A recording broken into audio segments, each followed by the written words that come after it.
आज अजित पवार धुळे आणि जळगाव दौऱ्यावर, दोन्ही जिल्ह्यात जनसन्मान यात्रा आयोजित।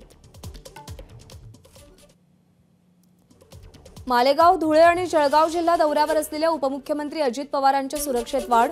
अजित पवार यांची विशेष काळजी घेण्याच्या गुप्तवार्ता विभागाच्या सूचनेनंतर पोलीस प्रशासन अलर्ट मोडवर। राष्ट्रवादी काँग्रेस शरदचंद्र पवार गटाची शिवस्वराज्य यात्रा आज सोलापूर जिल्ह्यात। या यात्रेला राष्ट्रवादीचे प्रदेशाध्यक्ष जयंत पाटील, खासदार अमोल कोल्हे उपस्थित राहणार।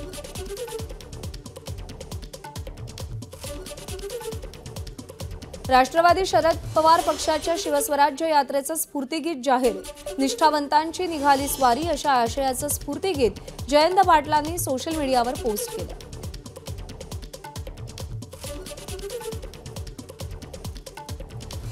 भाजपच्या कोर कमिटीची महत्त्वाची बैठक पार पडली।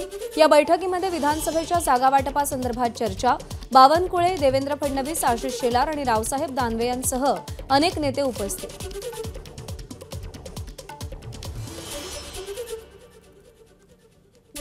विधानसभा निवडणुकीच्या पार्श्वभूमीवर महायुतीची आज नाशिकमध्ये महत्त्वाची बैठक। गिरीश महाजन, दादा भुसे, उदय सामंत, प्रसाद लाड यांच्या उपस्थितीमध्ये महायुतीच्या घटक पक्षात समन्वय राहावा यासाठी बैठक।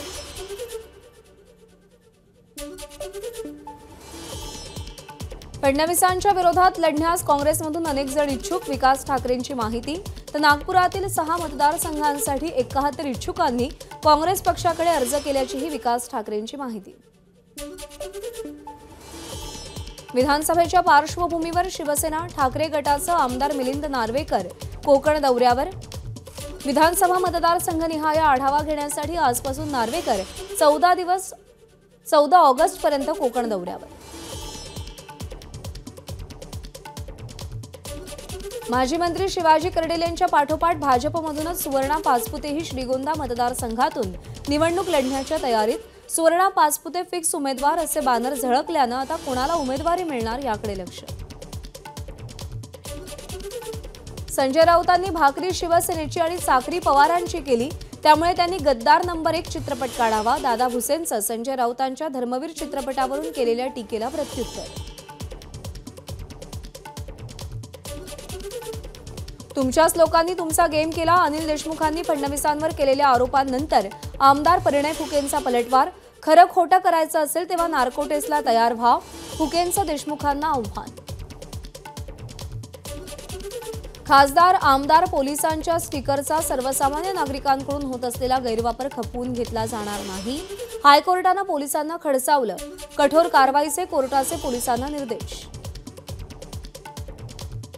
बारामतीमध्ये जयंत पाटील, अमोल कोल्हेंकडून युगेंद्र पवारांच्या उमेदवारीचे संकेत। युगेंद्र पवारांना साथ देऊन आपण नवं नेतृत्व देऊ पाहत आहात, कार्यकर्त्यांना संबोधताना जयंत पाटील यांचं विधान।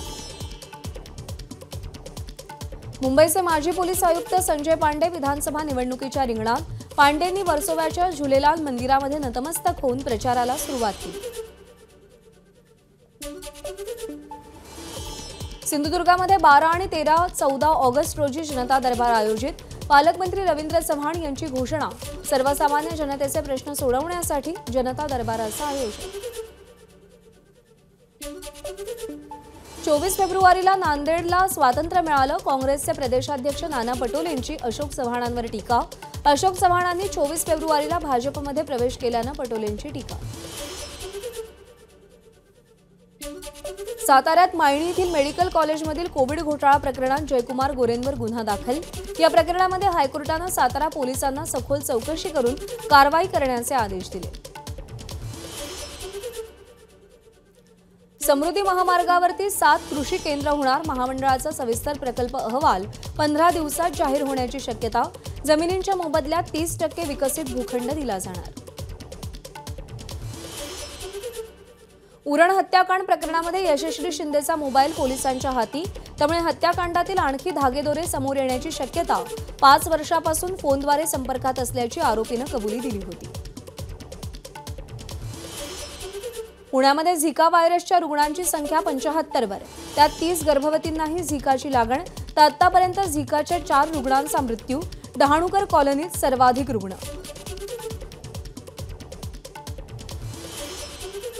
कालच्या ठाण्यातील राड्यावरून राज ठाकरेंचा महाविकास आघाडीवर निशाणा. मराठवाडा दौऱ्यातही विघ्न उभे करण्याचे प्रयत्न केल्याचा आरोप. ठाण्यामध्ये काल झालेल्या गोंधळाप्रकरणी नौपाडा पोलीस स्टेशनमध्ये 2 वेगवेगळे गुन्हे दाखल. हल्ला करण्यासाठी प्रवृत्त केल्याप्रकरणी अविनाश जाधव मुख्य आरोपी. ठाण्याचे मनसे जिल्हा प्रमुख अविनाश जाधव यांचं ठाकरे गटाला आव्हान. पुढच्या वेळी तुम्ही सांगाल तिथे तुम्ही सांगाल त्यावेळेस मी स्वतः येऊन आंदोलन करेन. अविनाश जाधव यांचं वक्तव्य. राज्यामध्ये अशांतता निर्माण होऊ नये याची काळजी घेतली पाहिजे. राजकीय हल्ले होणं दुर्दैवी. योग्य भाषा न वापरल्यामुळे असं घडतंय. नीलम गोऱ्हेंची प्रतिक्रिया.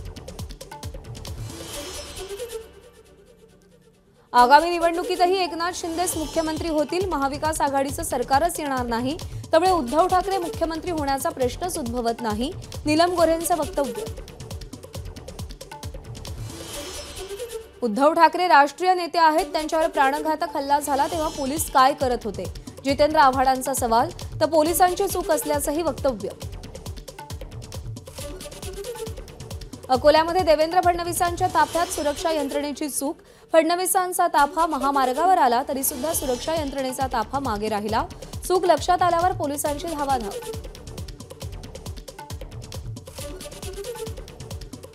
मनोज जरांगेंची शांतता रॅली आज अहमदनगरमध्ये. या पार्श्वभूमीवर मराठा समाजाकडून तयारी सुरू. रॅलीत लाखोंच्या संख्येने मराठा बांधव सहभागी होतील. आयोजकांना विश्वास. पुण्यातल्या सभेनंतर मनोज जरांगे पाटील यांना भोवळ आली. उपचारासाठी त्यांना सह्याद्री हॉस्पिटलमध्ये दाखल करण्यात आलं. मनोज जरांगेंनी निवडणुकीच्या रिंगणात उतरावं. जरांगेंनी 88 उमेदवार तरी उभे करावेत. छगन भुजबळांचं मनोज जरांगे यांना थेट आव्हान. छगन भुजबळांकडून मनोज जरांगेंचा नवा नेता असा उल्लेख. तो नवा नेता आपल्याला 2 महिने शिव्या देत होता. बीडला त्यानं ओबीसी नेत्यांची घरं जाळली. नाव न घेता छगन भुजबळांचा मनोज जरांगेंवर निशाणा. 54% ओबीसी आहेत हे जरांगे विसरतात. ओबीसीतून मराठ्यांना आरक्षण मिळणार नाही. तसंच सगळ्या सोयऱ्यांना आरक्षण देणं शक्य नाही. छगन भुजबळ यांचं वक्तव्य. ओबीसींसाठी आपण राजीनामा दिला होता. सांगलीतल्या ओबीसी मेळाव्यातून छगन भुजबळ यांची प्रतिक्रिया. तर सत्ता येते आणि जाते. महाराष्ट्र राहिला पाहिजे. भुजबळांची भूमिका.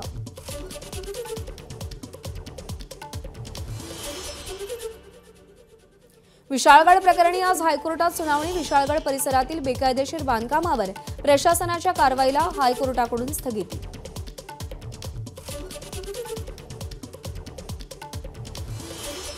रत्नागिरीच्या देऊळमधील कातळ शिल्प अखेर संरक्षित स्मारक म्हणून घोषित. राज्य सरकारच्या पर्यटन आणि सांस्कृतिक कार्य विभागाकडून या संदर्भात अधिसूचना जारी.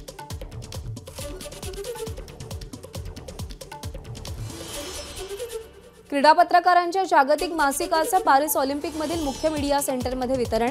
मुंबईच्या 4 मराठी क्रीडा पत्रकारांच्या पत्रकारितेची विशेष दखल.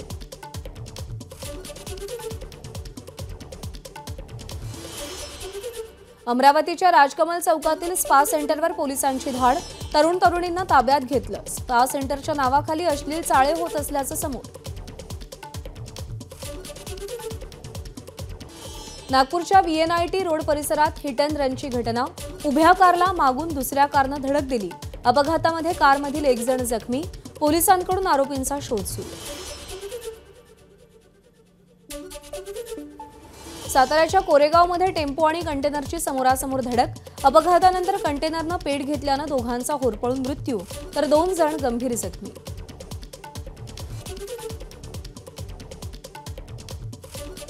बिहारच्या जहानाबाद जिल्ह्यातील बाबा सिद्धेश्वरनाथ मंदिरामध्ये चेंगराचेंगरी. 8 भाविक मृत्युमुखी. पोलिसांनी लाठीमार केल्यामुळे चेंगराचेंगरी झाल्याचा भाविकांचा आरोप. कर्नाटकातील तुंगभद्रा धरणाच्या दरवाजाची साखळी अचानक तुटली. धरणातून 35,000 क्युसेकनं विसर्ग सुरू. धरणातून 60 TMC पाणी सोडल्यावरच दरवाजाची दुरुस्ती करता येणार. मध्य प्रदेशच्या गुनामध्ये विमानाचा अपघात. विमानाच्या चाचणी दरम्यान अपघात झाल्याची माहिती.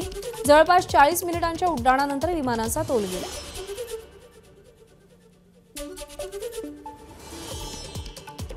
पॅरिस ऑलिम्पिकमध्ये रोमानियाची जिम्नॅस्ट अॅना बार्बोसुला कांस्य पदक. पराभवानंतरही अॅना बार्बोसुला कांस्य पदक. क्रीडा लवादाचा निर्णय. अमेरिकेच्या जॉर्डननं चुकीच्या पद्धतीनं गुण घेत कांस्य पदक मिळवलं होतं. उत्तर प्रदेशच्या शहाजहापूरमध्ये पंजाब मेलमध्ये आग लागल्याची अफवा. अनेक प्रवाशांनी चालत्या ट्रेनमधून उड्या मारल्याचं चित्र. सिलेंडरच्या गळतीमुळे जनरल कोचमध्ये धुराचे लोट. राजस्थानमध्ये महिला खासदाराच्या सुरक्षेसाठी पतीचीच नियुक्ती. संजना जाटव भरतपूर लोकसभेच्या खासदार तर राजस्थान पोलिसात कॉन्स्टेबल म्हणून कार्यरत असलेले त्यांचे पती कप्तान सिंग सुरक्षेची जबाबदारी सांभाळणार. लखनौमध्ये नागरिकांचा पायी मोर्चा. बांगलादेशींची ओळख पटवून त्यांना भारताबाहेर हाकलून द्यावं. आंदोलनकर्त्यांची मागणी.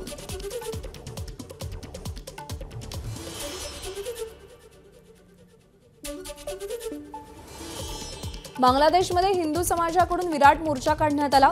ढाका शहरातील शहाबाग चौकामध्ये लाखो हिंदू जमले. शेख हसीना यांच्या पलायनानंतर हिंदूंवर अनेक हल्ले झाल्यानं हिंदू समाजाकडून मोर्चा काढण्यात आला. बीएसएनएलकडून 4G आणि 5G सिम कार्डची घोषणा. वापरकर्त्यांना ओव्हर द एअर आणि युनिव्हर्सल सिम दिलं जाणार. याशिवाय युजर्सना त्यांचा मोबाईल नंबर निवडण्याचीही सुविधा दिली जाईल. पॅरिस ऑलिम्पिकच्या सांगता सोहळा संपन्न. मनु भाकर आणि श्रीजेश भारतीय पथकाचे ध्वजवाहक. एबीपी माझा, उघडा डोळे बघा नीट.